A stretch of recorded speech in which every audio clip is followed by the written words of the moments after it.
নির্বাচনী প্রতিশ্রুতি অনুযায়ী ফ্যামিলি কার্ডের মতো আজ মার্চের তপ্ত তামাটে দুপুরে রূপালী কোদাল হাতে দিনাজপুরের সাহাপাড়া খাল খননের মধ্য দিয়ে সারা দেশে ৫৪ জেলায় খাল খনন বা পুনঃখনন কর্মসূচি উদ্বোধন করেছেন প্রধানমন্ত্রী তারেক রহমান। এই কর্মসূচির শিকড় মিশে আছে ৪৭ বছর আগে ১৯৭৭ সালে প্রয়াত রাষ্ট্রপতি জিয়াউর রহমানের এক সাহসী পদক্ষেপে।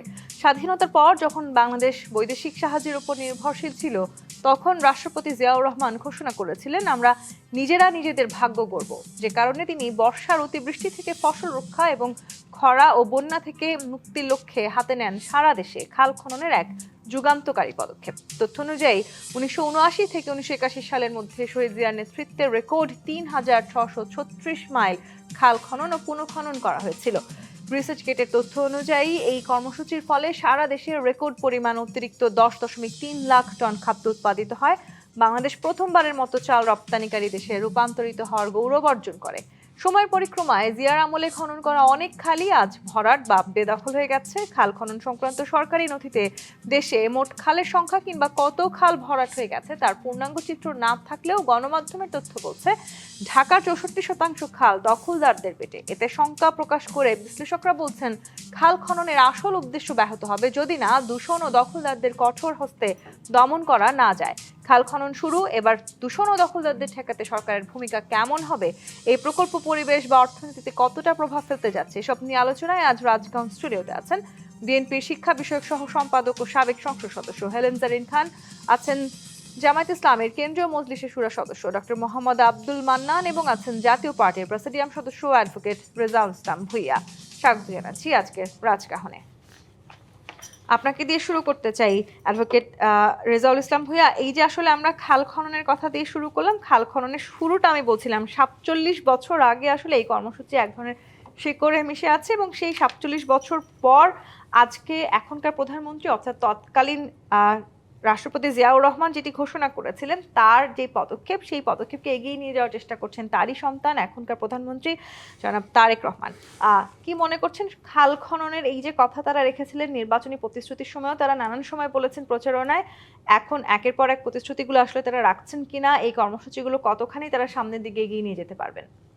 ধন্যবাদ আপনাকে, ধন্যবাদ দুই বিজ্ঞ সমালোচক এবং যারা দেখছেন তাদেরকে। মূলত বিএনপির প্রতিষ্ঠাকালীন সময় থেকেই খাল খননের কর্মসূচি ছিল এবং এর কিছু সুফল কিন্তু দেশে পেয়েছে। এবং আমাদের বিশেষ করে সেচ ভিত্তিক যে কৃষি উৎপাদন, সেখানে আমাদের যখন বাদের কারণে, ফারাক্কা বাদের কারণে মরুকরণ শুরু হয়েছিল, তখন এই খাল খনন কিছুটা হলো আমাদের সবুজায়ন এবং অর্থনীতিকে একটা গতি ফিরে দিয়েছিল। এটা নিয়ে অনেক আলোচনা সমালোচনা অনেক কিছুই আছে। যে আলোচনা এরকম পরবর্তীতে আসছিল যে যে দেশের নদীতে পানি নাই সে দেশে খাল কেটে পানি আনবে কোত্থেকে, খালের সাথে পানির তো একটা সম্পর্ক আছে এবং সেই পানি যদি না থাকে ইরিগেশন হবে কী করে। বাংলাদেশে কিন্তু আপনি যদি দেখেন ৭০-এর আগে বা ৬০-এর দশকে যে ইরিগেশন ছিল, সেই ইরিগেশন সিস্টেমটাই কিন্তু পরিবর্তন হয়েছে এবং আমরা নদী এবং খাল কেন্দ্রিক যে পানির সরবরাহের ব্যবস্থা ছিল, এটা পরিবর্তন করে পরবর্তীতে কিন্তু আমরা গভীর নলকূপের দিকে চলে গেছি এবং নলকূপের মধ্য দিয়ে এই শূন্যতাটা পূরণ করা হয়েছে অনেক ক্ষেত্রেই। আমি এই খাল খনন কর্মসূচিকে স্বাগত জানাই। এতে অনেকটা আমাদের কৃষি নির্ভর অর্থনীতিতে সহায়ক হবে এবং জলাবদ্ধতা সহ বিভিন্ন সমস্যার সমাধানের জন্য এটা একটি উত্তম পরিকল্পনা যদি যথাযথভাবে করা হয়। প্রশ্ন হলো যে আমাদের কত শতাংশ খাল আছে, এবং আমরা অতীতে যা দেখেছি খাল এবং নদী খননের মধ্য দিয়ে অনেক ক্ষেত্রে খাল এবং নদী কিন্তু ভরাট করা হয়েছে। আমরা তিতাস নদীর খনন দেখলাম গত সরকারের সময়, সেখানে দেখলাম যে তিতাস নদীর খনন এভাবে হলো যে ১২০ ফিট খনন করা হলো, নদী ছিল ৭০০ ফিটের মতো। এই ১২০ ফিটের মাটি আবার ওই নদীর ভিতরে ফেলা হলো, পরবর্তী বর্ষাতে যখন আসলো স্রোতে ওই ১২০ ফিটের মাটি আবার আগের জায়গায় চলে আসলো। এতে অর্থনৈতিকভাবে লাভবানের চেয়ে আরও হয়েছে। এগুলো তদারকি করতে হবে যথাযথ কর্তৃপক্ষের মধ্য দিয়ে, যাতে এরকম কাজ না হয়। সবচেয়ে গুরুত্বপূর্ণ যে বিষয়গুলো হলো সেটা হলো খালগুলা উদ্ধার করতে হবে। খালগুলা অনেক ক্ষেত্রেই দখল হয়ে গেছে। খালের পাশে যে বাড়িওয়ালা ছিল সে খাল দখল করছে, ঢাকা শহরের চিত্র আমরা দেখেছি। সরকার খাল দখল করছে। আপনি দেখবেন একটা খাল ছিল, আমরা ঢাকা শহরে অনেক ছোটো কাল থেকে এখানে আছি, একটা খাল ছিল আপনার, এটা থেকে বিজয়নগর থেকে একেবারে মুগদা পর্যন্ত গিয়েছিল। আপনাদের পুরা খালটা ভরাট করে সরকার সেখানে একটা কালভার্ট করে উপরে একটা রাস্তা করে দিয়েছে। ফলে এই এলাকার জলাবদ্ধতা হওয়ার পরিবর্তে জলাবদ্ধতা আর বেড়ে গেছে।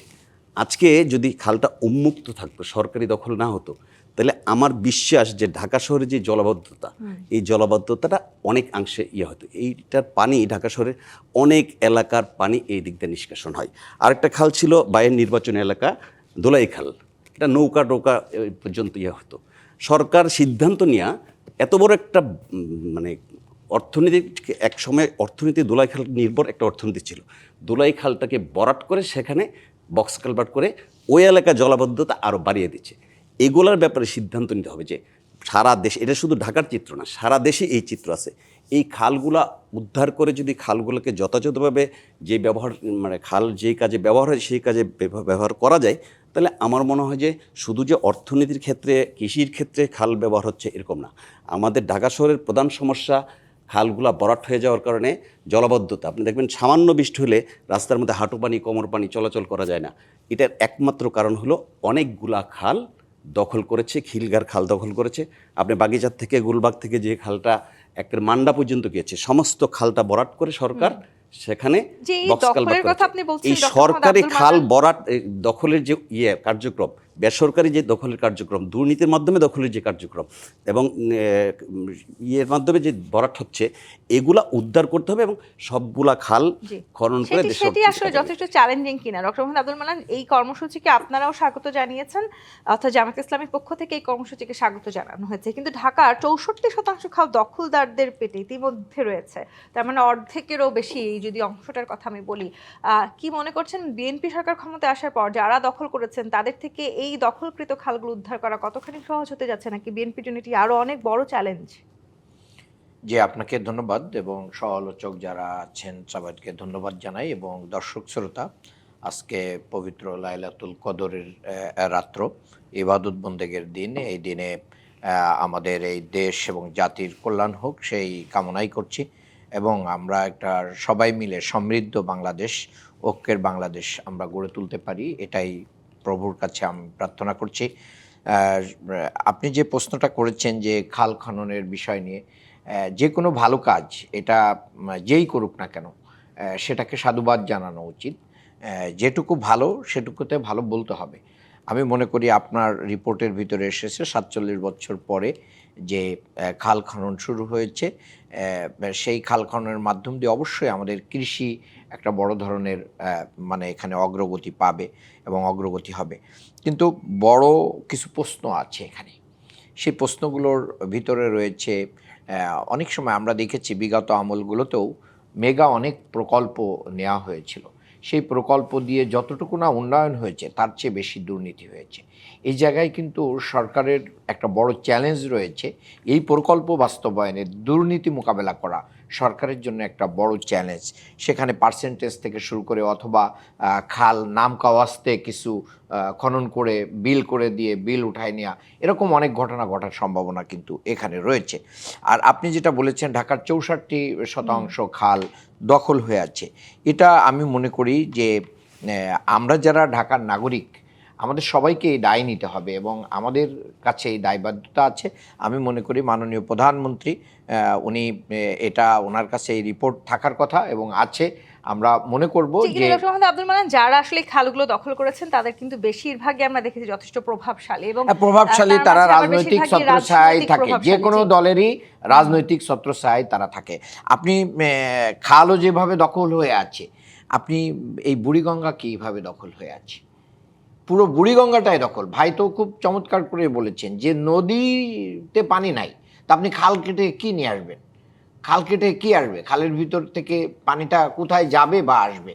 আর সবচেয়ে বড় আরেকটা বিষয় দেখেন, আমি মানিকনগর এলাকা, তারপরে আপনার এই যে ধোলাই খাল, এই সমস্ত এলাকাতে আমার স্বচক্ষে দেখা যে সব সময় এখানে মশার একটা মানে বিশাল আখড়া এবং কারখানা এবং এই যে আমাদের মানে পানিবাহিত যত ধরনের রোগ আছে, এই রোগগুলো কিন্তু এই সমস্ত জায়গায় কী হয়, এখানে ভাগাড়ে পরিণত হয়েছে। ময়লা আবর্জনা, নোংরা, পলিথিন সব, মানে এই যে সিটি কর্পোরেশনগুলো আছে তারা এগুলো পরিষ্কার তার মানে করে না। এই জায়গাগুলো তার মানে মোকাবেলা এই করাটা যে তো একটা বড় দখল, চ্যালেঞ্জ হতে যাচ্ছে কি বিএনপির জন্য? অবশ্যই বড় চ্যালেঞ্জ আছে সরকারের জন্য। আমি একটা আপনার সাথে একমত যে এই খাল দখল মুক্ত করা ঢাকা শহরের জন্য চ্যালেঞ্জ। অন্য জায়গায় যে কতটুকু আমরা পানি দিতে পারবো, এক্ষেত্রে ইরিগেশন কিন্তু একটা অন্য সিস্টেমে চলে গেছে। এখন আমরা 47 বছর পুরাতন সিস্টেমটাকে মানে জীবিত করার চেষ্টা করছি, কিন্তু সারা পৃথিবীতে কিন্তু আধুনিকায়ন হচ্ছে, কৃষিতে আধুনিকায়ন হচ্ছে,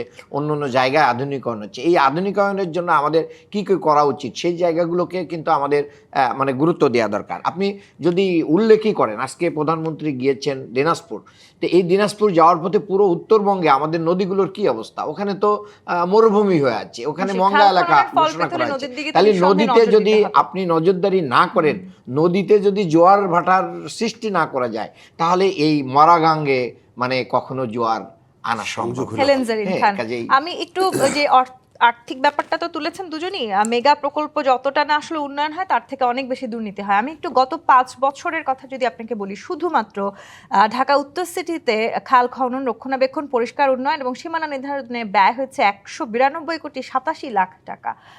মানে সেটি তো আসলে গত 5 যে অর্থ বছর ছিল সেই সময়টাতে আসলে যারা সরকারে ছিলেন তাদের প্রতি অনাস্থার কারণে আজকে তাদের অবস্থান আমরা দেখতে পেয়েছি।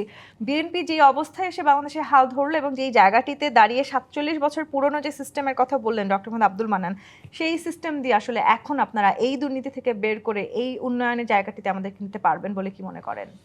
ধন্যবাদ আপনাকে, ধন্যবাদ দর্শক শ্রোতাদেরকে এবং সহ আলোচক হিসেবে যারা এসেছেন সবাইকে শবে কদরের শুভেচ্ছা এবং সবাইকে পরম করুণাময় আল্লাহ পাকের কাছে আজকের এই পবিত্র দিনে আমরা সবাই মিলে আসুন দোয়া করি আল্লাহ পাকের কাছে যে আসলে যেই চ্যালেঞ্জ নিয়ে আমরা এই সরকার, নতুন সরকার যে দায়িত্ব গ্রহণ করেছে, সেই চ্যালেঞ্জ যেন একদম আমরা মনে করি যে প্রত্যেকটা জায়গায় সফল কাম হয় এবং চ্যালেঞ্জ মোকাবেলা করে এই বর্তমান সরকারটি তার লক্ষ্যে পৌঁছাতে পারে। তার প্রথম ধাপ হচ্ছে, আপনারা জানেন যে যুগে যুগে বিভিন্ন মানে দেশে দেশে বিভিন্ন সরকার যে কারণে মানে ঐতিহাসিকভাবে মানে আলোচনায় থাকে কিংবা ঐতিহাসিক হয়ে থাকে সে বিভিন্ন পদক্ষেপের কারণে, সেই আমি মনে করি যে শহীদ রাষ্ট্রপতি জিয়াউর রহমান তেমনই একটি পদক্ষেপ নিয়েছিলেন এই খাল খনন প্রকল্প, এবং যেই কারণে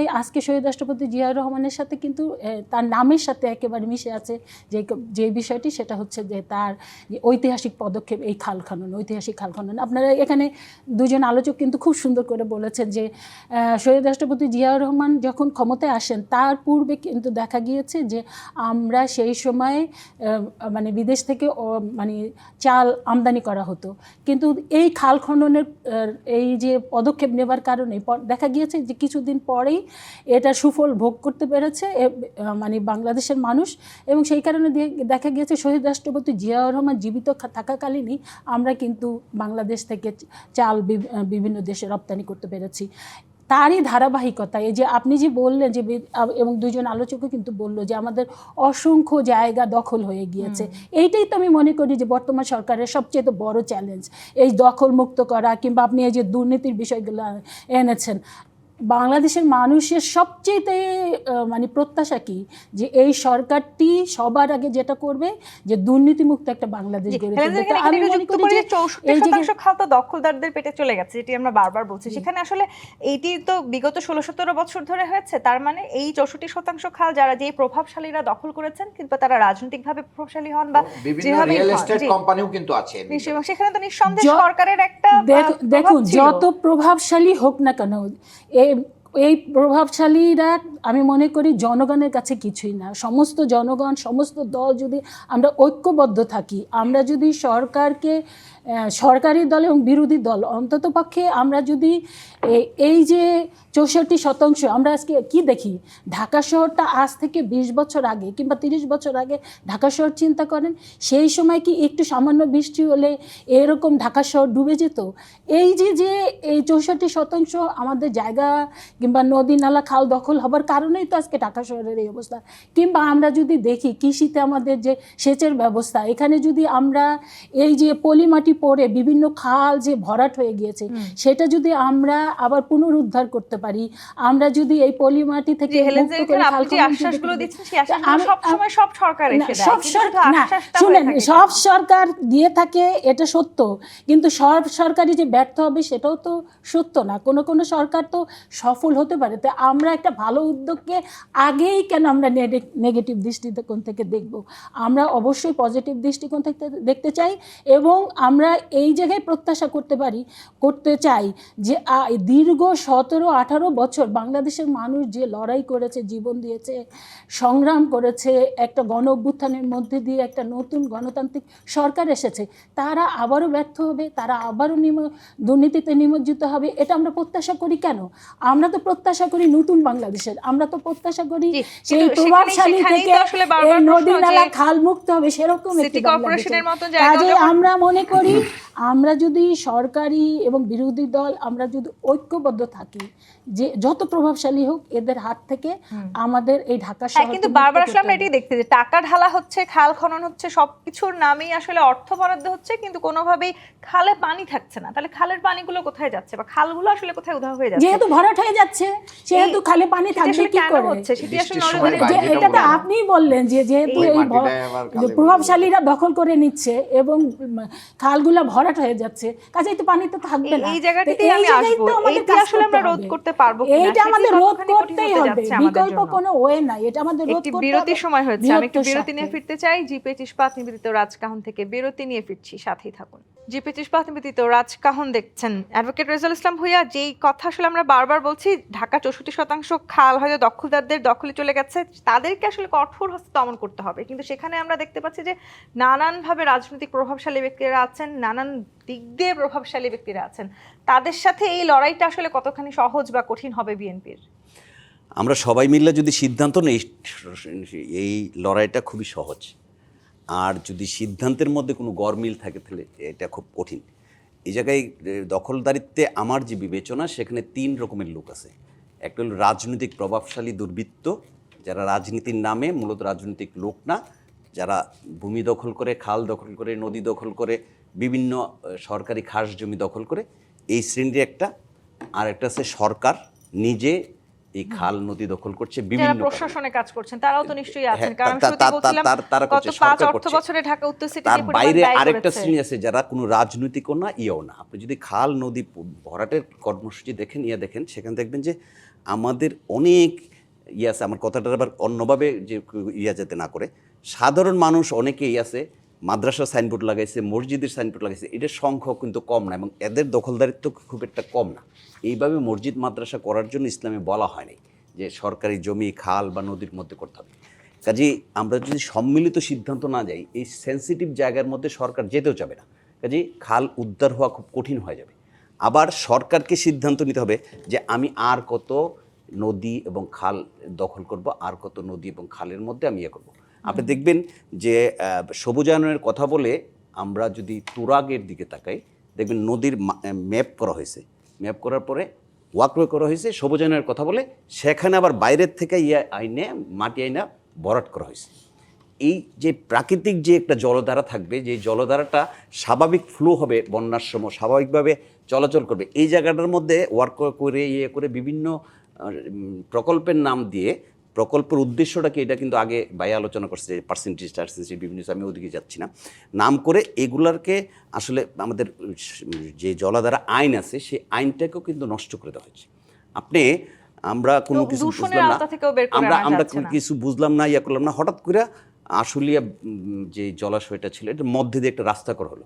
আবার পরবর্তীতে হলো যে জলাশয় তো এই রাস্তার কারণে বন্ধ হয়ে যাচ্ছে, এখন রাস্তা উৎখাত করতে হবে। আপনি দেখেন এখন একটা করে ফ্লাইওভারের মতো করে সেখান থেকে আবার রাস্তাটা কাটার একটা ব্যবস্থা করা হচ্ছে। তো এরকম অপরিকল্পিত যে প্রকল্প সরকার নেয় সেই প্রকল্পগুলো বাদ দিতে হবে, তাইলে একমাত্র সম্ভব যে আমরা 100% না হলেও একটা নির্দিষ্ট পার্সেন্টেজ অফ খাল আমরা উদ্ধার করে আনতে পারবো বলে আমি বিশ্বাস করি। এবং এটা খুব বেশি একটা কঠিন কাজ এরকম না। সরকার যদি দৃঢ় থাকে এবং এই ব্যাপারে খুব হয় তাহলে আসতে পারবো। কিন্তু এই জায়গায় আরেকটা সমস্যা আছে, সেটা হলো ভূমি অফিস। ভূমি অফিস অনেক নদী এবং অনেক খালের জায়গা, খাস জায়গা কিছু টাকার বিনিময়ে ওই রেজিস্ট্রার অফিসের কর্মকর্তারা, সাব রেজিস্ট্রার অফিসের কর্মকর্তারা লিজ দিয়ে দিচ্ছে কিছু অসাধু লোকদের কাছে। সেই জায়গাটা সে মালিকানা হয়ে গেছে, সেই মালিকানা নিয়ে সে সেখানে স্থাপনা তৈরি করছে। ওই জায়গাটা আপনি উদ্ধার করবেন কিভাবে? কারণ ওইটা উদ্ধার করা দীর্ঘ আইনি প্রক্রিয়া হবে। আপনি গিয়ে বোল্ডোজার লাগাইতে পারবেন না। বোল্ডোজার লাগাইলে ওই কাগজের বলে একটা হাইকোর্ট থেকে বা অন্য কোর্ট থেকে একটা নিয়ে আসবে, বছরের পর বছর চলতে থাকবে। যে এই সব ব্যাপারে যে জিনিসটা করতে হবে, এটা হলো যে সাইদাবাদ থেকে আপনার যে কুড়িল পর্যন্ত যে রাস্তাটা এসেছিল, এখানে অনেকগুলো 4তলা 5তলা 7তলা বিল্ডিং ছিল।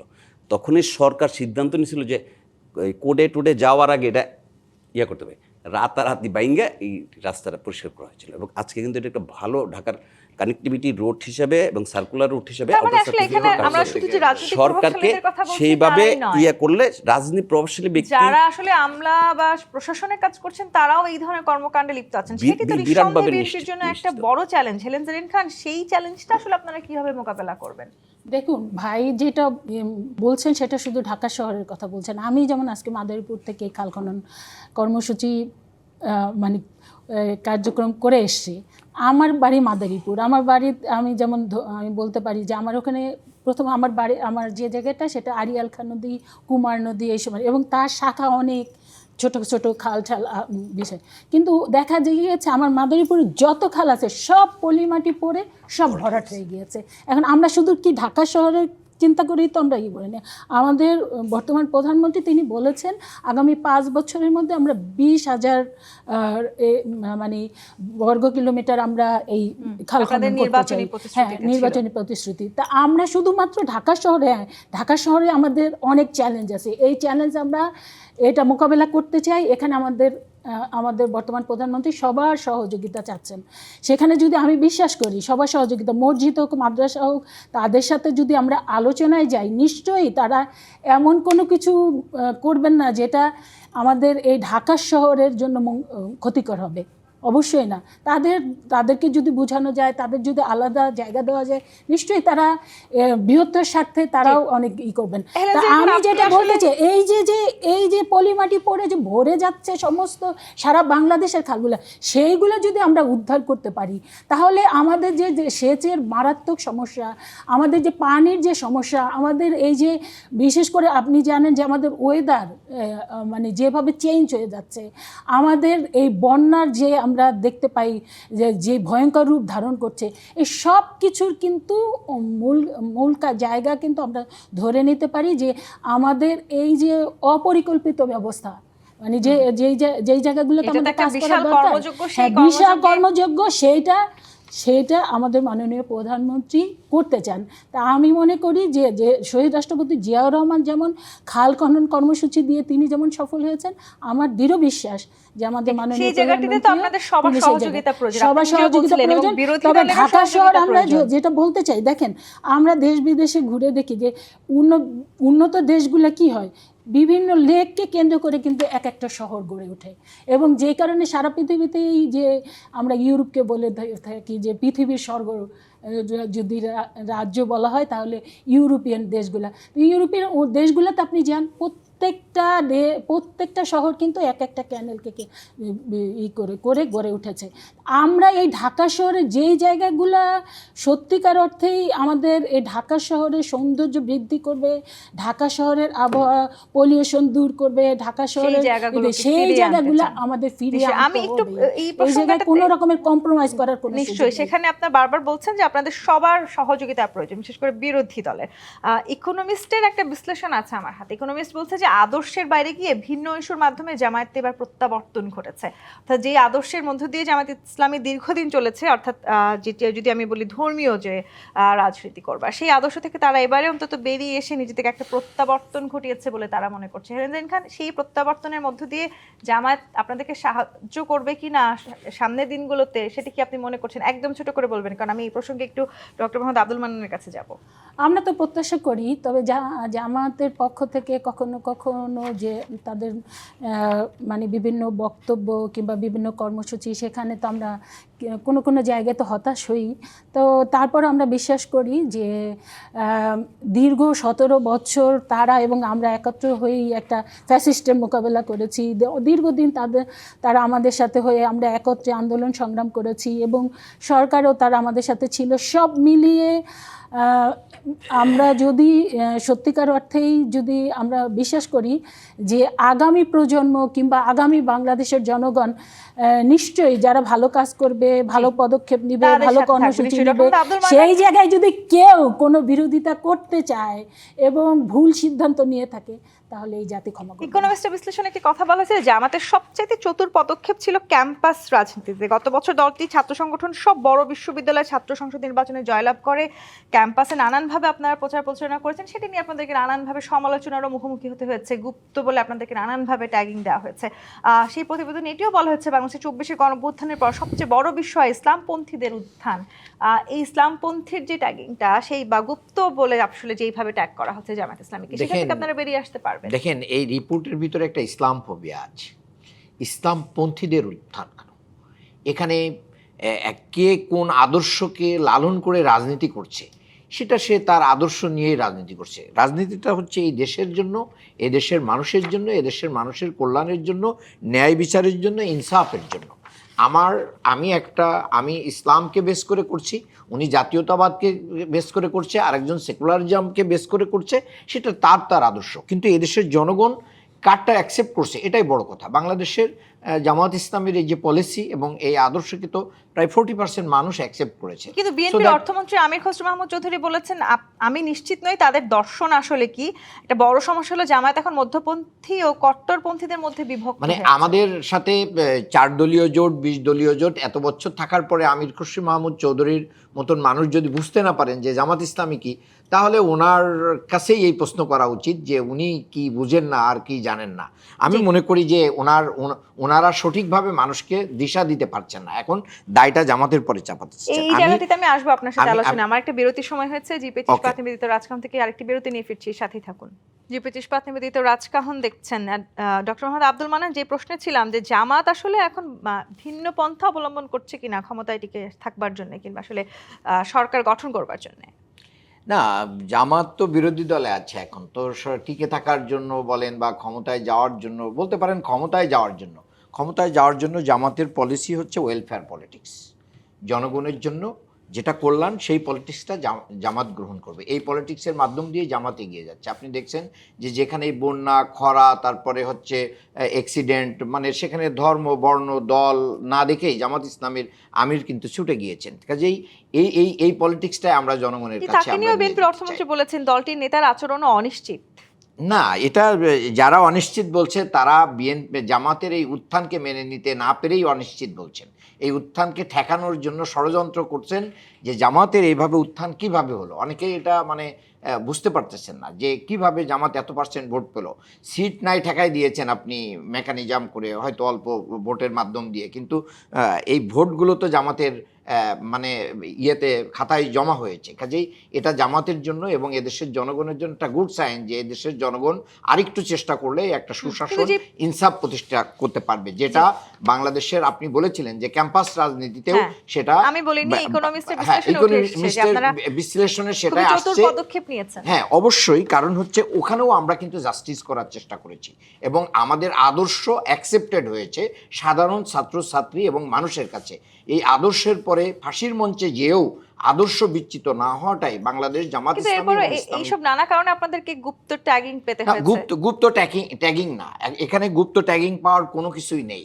কারণ হচ্ছে যেখানে মানুষের জীবন দুর্বিষহ, আপনি সেখানে গণরুমে থাকতে হবে, আপনাকে মাসের পর মাস নির্যাতনের শিকার হতে হবে, আপনাকে খুন করা হচ্ছে, আপনাকে আয়না ঘরে নিয়ে যাওয়া হচ্ছে, আপনাকে ক্রস ফায়ার দেওয়া হচ্ছে। সেখানে একজন মানুষ কিভাবে থাকছে, সে তো পদপদবি নিয়ে থাকছে না, একজন সাধারণ মানুষ।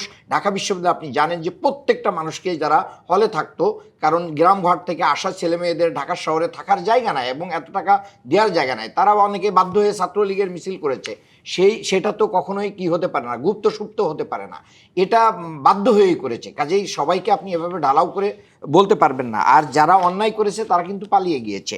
আর আমি মনে করি ওয়েলফেয়ার পলিটিক্সে জামাত ইসলামী অনেক দূর এগিয়ে যাচ্ছে। সেই ওয়েলফেয়ার পলিটিক্সকে পুরাতন রাজনীতি দিয়ে বিএনপি এগিয়ে আনার চেষ্টা করছে, কিন্তু দেশ এবং জাতি গ্লোবাল বিশ্ব অনেক আগাচ্ছে। এখন আধুনিক মন মানসিকতার জেনজি যে রাজনীতি চাচ্ছে, সেই রাজনীতিটা বিএনপি অ্যাভয়েড করছে। এই জায়গাটায় আমরা শূন্য স্থান পূরণের চেষ্টা করব বিরোধী দল থেকে। জি, হেলেন জেরিন খান, মেকানিজম আপনারা হয়তো করেছেন, এরপরেও জামাতকে টিকে রাখতে পারেনি, জামাতে উত্থানকে মেনে নিতে পারছেন না। কিন্তু ঠিক যেইভাবে আদর্শের বাইরে গিয়ে জামাতের প্রত্যাবর্তন হয়েছে, সেখানে যদি আগামী নির্বাচন থেকে নিশ্চয়ই জানেন যে আপিল বিভাগ আজকে পূর্ণাঙ্গ রায় প্রকাশ করেছেন, তত্ত্বাবধায়ক সরকার ব্যবস্থা ফিরেছে, সেই সময়টাতে অর্থাৎ পরবর্তী নির্বাচন থেকে জামায়াতের আসলে সরকার গঠন করার সম্ভাবনা এই পদ্ধতির মধ্য দিয়ে আরো বাড়ছে বলে কি মনে করেন?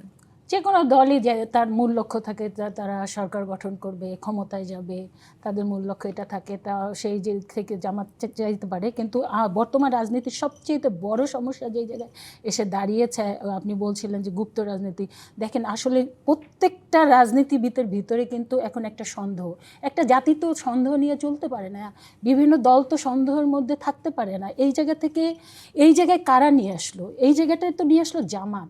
এই যে ভাই যে বললেন যে এই টর্চার করা হয়েছে, টর্চার কি জাতীয়তাবাদী ছাত্রদলের উপরে করে নাই? জাতীয়তাবাদী ছাত্রদল যতবার ক্যাম্পাসে গিয়েছে ততবারই তাদের মাথা ফেটিয়ে দিয়েছে, তেতলে দিয়েছে, ধরে নিয়ে পুলিশের কাছে গিয়েছে। তারপরেও তো তারা এই ধরনের ন্যাক্কারজনক ধরেন, এটা তো বিশ্বাসঘাতক না, মুনাফেক না, আরও যত মানে কঠিন শব্দ আছে সব একত্র করলেও আমার মনে হয় যে এইটা দিয়ে আপনি জাতিকে পরিষ্কার করতে পারবেন না, সন্দেহ দূর করতে পারবেন না। জামাত ইসলামকে এই জায়গায় পরিষ্কার অবস্থান নিতে হবে, এই গুপ্ত রাজনীতি থেকে গোটা জাতিকে মুক্ত করতে হবে। জামাত ইসলাম যেই ধরনের রাজনীতি করে, এই জায়গাটা নিজেদের রাজনীতিকে গুপ্ত রাজনীতি বলছে না, তারা তো বলবে না, কিন্তু আমরা তো দেখেছি, এই জাতি তো দেখেছে যে কিভাবে ছাত্রলীগের ছায়াতলে থেকে তারা সমস্ত অ্যাক্টিভিটি 17 বছর করে, তারপর দেখা গেল যখন 24-এর অভ্যুত্থানের পরে তারপর তারা বললো যে আমরা তো ছিলেন।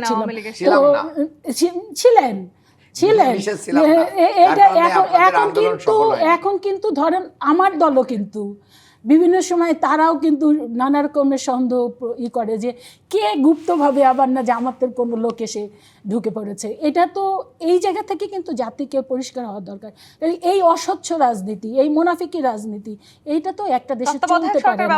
আর তত্ত্বাবধায়ক সরকার না, আরেকটা জায়গায় উনি বলেছেন যে জনাব আমাদের অর্থমন্ত্রী মেকানিজম যদি করি তাহলে সবচেয়ে তো বড় কথা যে জামাতের আমির, যেটা নিয়ে সবাই প্রশ্ন করে, কিংবা এনসিপির প্রধান নাহিদ ইসলাম, তারা কিভাবে, তারা অনেকে বলে যে তারাই তো মেকানিজম করে মানে সংসদ সদস্য হয়েছে।